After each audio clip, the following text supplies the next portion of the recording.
Hello friends, welcome to my channel English with Manik sir. Hope you all are doing great. I'm also pretty good by the grace of Almighty, and today in this video I'm gonna share some advanced spoken English sentence structures with you.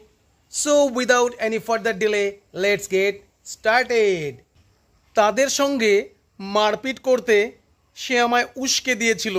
Yes friends, উস্কে দেওয়া.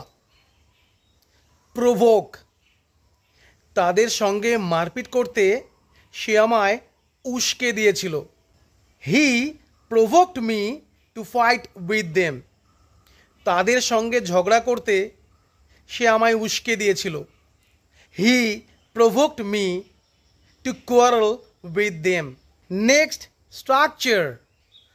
কার কার জন্য রান্না করছো?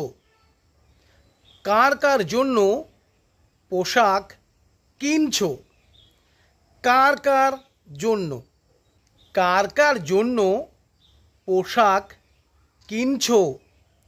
For whom all are you buying clothes.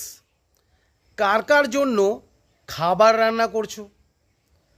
For whom all are you cooking food. আমি তোমাকে অন্য কোনো সময় এটা ব্যাখ্যা করব. ইয়েস ফ্রেন্ডস, অন্য কোনো সময়, সাম other time.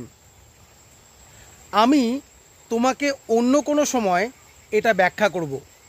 I will explain it to you some other time. আমি অন্য কোনো সময় সেখানে যাব. I will go there some other time. আমি অন্য কোনো সময় তোমাদের বাড়িতে যাব. I will go to your home some other time. আমি অন্য কোনো সময় তোমাকে ইংরেজি শেখাবো. I will teach you English some other time.